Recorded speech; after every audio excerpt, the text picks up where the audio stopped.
today we are going to learn remaining portion of chapter voice. How to change active voice into passive voice. Okay, 6th standard chapter आपण पाहत आहोत. त्यातला remaining portion आपल्याला पाहायचा आहे. How we change the voice. Okay, in active into passive. मग यामध्ये आपण पाहिले आहे प्रेझेंट सिंपल मध्ये असेल तर कसं करायचं, काय चेंजेस करायचे. आज आपण पाहणार आहोत जर सेंटेन्स मध्ये मॉडेल ऑब्जेक्ट आली तर मग काय करायचं. चला वेळ न घालवता पाहूया कसे चेंजेस करायचे जर सेंटेन्स मध्ये मॉडेल ऑब्जेक्ट आले असेल तर. तुम्ही व्हिडिओ एंड पर्यंत पहा म्हणजे तुम्हाला पूर्ण जे काही कन्फ्युजन असेल ती क्लिअर होईल आणि आन्सर पण करेक्ट निघेल. ओके, चला फर्स्ट सेंटेन्स घेते. Malini can clean the room. Malini can clean the room. आता याच्यामध्ये पहा can मॉडेल ऑब्जेक्ट कुठले आहेत ते माहिती पाहिजे. First can, could, may, might ह्या सगळ्या मॉडेल ऑब्जेक्ट. त्यापैकी यात कुठे आले, काय आले, can आले. ओके, चला सब्जेक्ट कुठला आहे ते माहिती पाहिजे. त्यासाठी मी एक व्हिडिओ टाकला आहे. सब्जेक्ट कुठला, ऑब्जेक्ट कशाला म्हणतात, सब्जेक्ट कुठला म्हणतात, वर्ब कशाला म्हणतात, या सगळ्या गोष्टी जर कळाल्या तर तुम्हाला व्हॉइस चेंज करणे इझी जाईल. हा आहे ऑब्जेक्ट, ही मॉडेल ऑब्जेक्ट, ही आहे सब्जेक्ट, हे आहे वर्ब. ओके, चला मग आपण ऍक्टिव्ह मधून पॅसिव्ह करताना फर्स्ट काय घेतो, ऑब्जेक्ट. ऑब्जेक्टने सुरू करायचं पॅसिव्ह मध्ये द रूम. ओके, आता काय करायचं, मॉडेल ऑब्जेक्ट कुठली आली आहे, कॅन. कॅनला कॅन घेऊन घ्या. आपण इज असेल तर इज लिहितो, सॉरी परत हॅज असेल तर हॅज लिहितो, त्या पद्धतीने. जर कॅन असेल तर कॅन घेऊन घ्या. जी मॉडेल ऑब्जेक्ट आली आहे ती ॲज इट इज लिहा. परत काय करायचं, याच्यामध्ये बीई, नॉट बीइंग और be, just only be, be add करायचं. ओके, बी ऍड केल्यानंतर वर्ब इन थर्ड फॉर्म म्हणजे क्लीन आहे. मग क्लीन ला काय होणार, क्लीन. आणि बाय नी सब्जेक्ट जोडा जो काय आहे मालिनी. ओके, या पद्धतीने तुम्ही ऍक्टिव्ह मधून पॅसिव्ह करू शकता. आता याचं आपण जर स्ट्रक्चर फॉर्म्युला काढला तर कसा होतो पहा.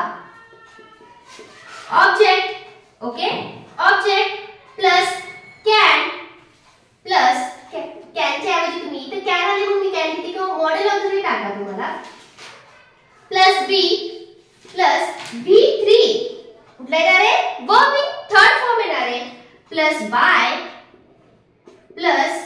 बाय ने काय जोडतो आपण, सब्जेक्ट जोडतो. ओके, चला मग या पद्धतीने या फॉर्म्युलाचा जर तुम्ही डायरेक्ट उपयोग केला तर तुमचा आन्सर ऍक्युरेट येईल. ओके, स्ट्रक्चर कसं झाले बघा. ऑब्जेक्ट पहिल्यांदा काय झालं, जी आहे मॉडेल ऑब्जेक्ट ती मॉडेल ऑब्जेक्ट बी घ्या, नंतर V3 बाय ने सब्जेक्ट जोडा म्हणजे मॅक्सिमम तो सगळं हे एवढं तर सेमच आहे, just only adding the b, not b or b. Okay, आता यासारखंच दुसरा सेंटेन्स घेऊया. त्यामध्ये पण कुठला असेल मॉडेल ऑब्जेक्ट रिपीट आपण सेंटेन्स. जर तुम्हाला मगाशी सांगितलं होतं मॉडेल ऑब्जेक्ट कुठली याच्यावर डिपेंड राहणार आहे. दुसरा सेंटेन्स घेते, she can speak French. Okay, she can speak French. आता काय करायचं, तो ऑब्जेक्ट काय आहे, फ्रेंच. मग फ्रेंच घ्या ऑब्जेक्ट, याच्यानुसार जाऊया. फ्रेंच फक्त तुम्हाला याच्यामध्ये माहित पाहिजे की आपण ऑब्जेक्ट कशाला म्हणतो, सब्जेक्ट कशाला म्हणतो, मॉडेल ऑब्जेक्ट कशाला म्हणतो, वर्ब कशाला म्हणतो. Okay, French plus model object can आहे, कॅन घ्या इथं पण बी. ओके, बी घेऊन घ्या, फक्त प्लस द्यायचं नाहीये, बी केअरफुल अबाउट दॅट. परत काय करायचंय, याच्यामध्ये सेंटेन्स मध्ये काय ऍड करायचं, V3 म्हणजे स्पीकचं काय होणार, स्पीक, स्पोक, स्पोकन होणार. मग इथं किती आहे, स्पोकन. ओके, स्पोकन आलं, देन V3 झाला, बाय नी सब्जेक्ट जोडा. आता शी आहे, बाय शी नाही म्हणायचं, त्याचं काय करायचं आपल्याला, थर्ड फॉर्म घ्यायचा. म्हणजे आपण कसं म्हणतो त्याला, तृतीय विभक्ती त्याची चेंज करायची, केस चेंज करायची. म्हणजे शी होणार हर.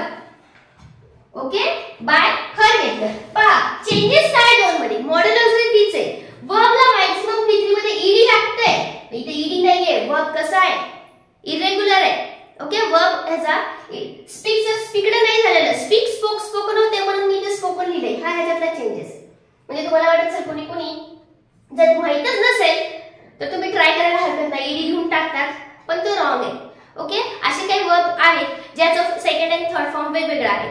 नॉट त्या म्हणजे सफिक्स ईडी लावून होत नाही. ओके, चला नेक्स्ट काय घेऊया.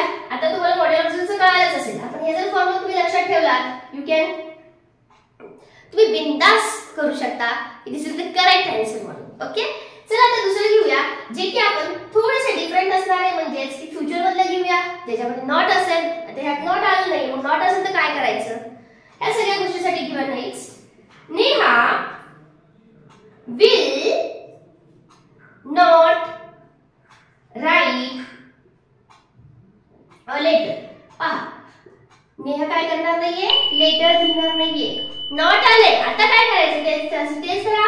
अ लेटर ऑब्जेक्ट लिहा, लेटर आहे ऑब्जेक्ट.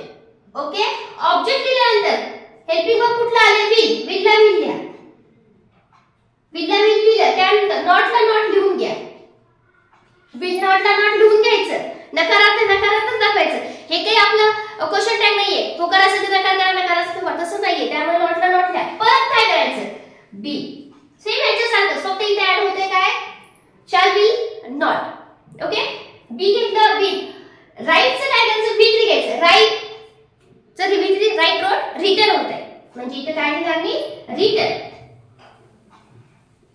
रिटर्न बायने काय जोडायचा, सब्जेक्ट जोडा. म्हणजे सब्जेक्ट कोण आहे, नेहा. जर इथे मुलगी मुलाचं नाव असेल तुम्ही ऍज इट इज त्याचं नाव लिहा.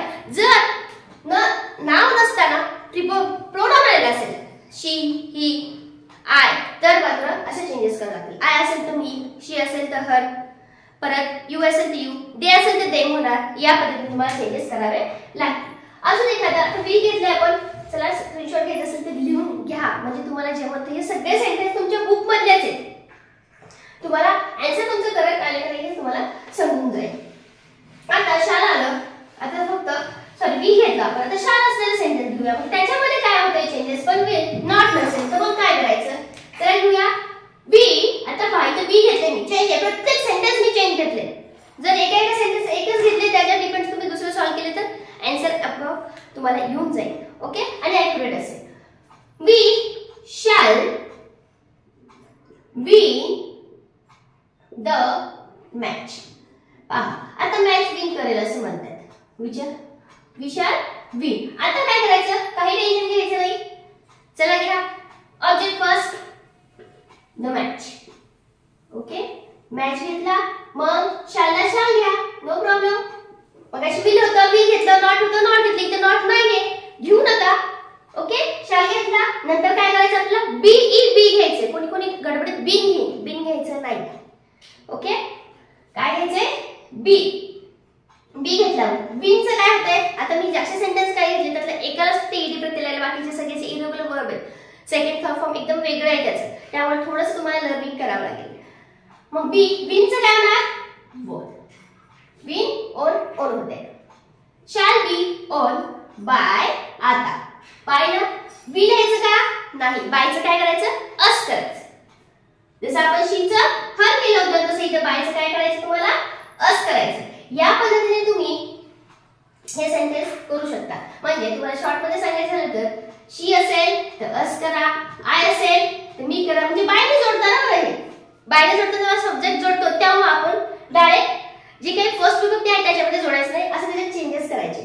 परत इथंच वी आले, वी असेल तर काय करायचं, अस.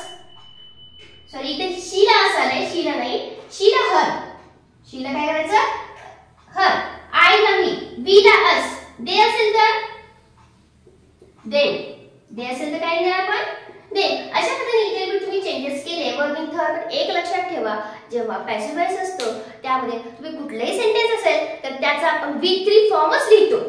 ओके, जे हेल्पिंग वर्ब आले तेच असतं, फक्त डिपेंड अपॉन सेंटेन्स. सेंटेन्स कुठला आहे, परफेक्ट मधला असेल तर आपण बिन घेतो, कंटिन्यू असल्यामधलं बिन घेतो, आणि मॉडेल ऑब्जेक्ट किंवा सिंपल असं असेल त्याला काय करतो, हाय तेच जे दिलेलं आहे हेल्पिंग वर्ब तेच घेतो, त्यानंतर बी लावतो, आणि वर्ब पण नेहमी V3 फॉर्म मध्येच घेतो. ओके, ह्या लिटल बिट जे काही गोष्टी असतात नोट डाऊन करत चला. मी सांगत आहे की व्हिडिओ परत पाहत चला. थोडंसं तुम्हाला तेवढं रिकॅप घेतलं तर तुम्हाला समजून जाईल की मी काय बोलते, आणि त्याचं जर रिव्हिजन झालं you will perfect in active voice into passive voice. Means you will perfect in voice. Okay, चला आपण आज या ठिकाणी ह्या चॅप्टर मधले मी मॅक्झिमम घेतले आहेत, काय राहिले असेल त्यामध्ये अडचण असेल तर कमेंट मध्ये नक्की कळवा. ओके, लाईक करायचं राहिलं असेल लाईक करून घ्या आणि व्हिडिओला शेअर आणि सबस्क्राईब करायला मात्र विसरू नका. थँक्यू.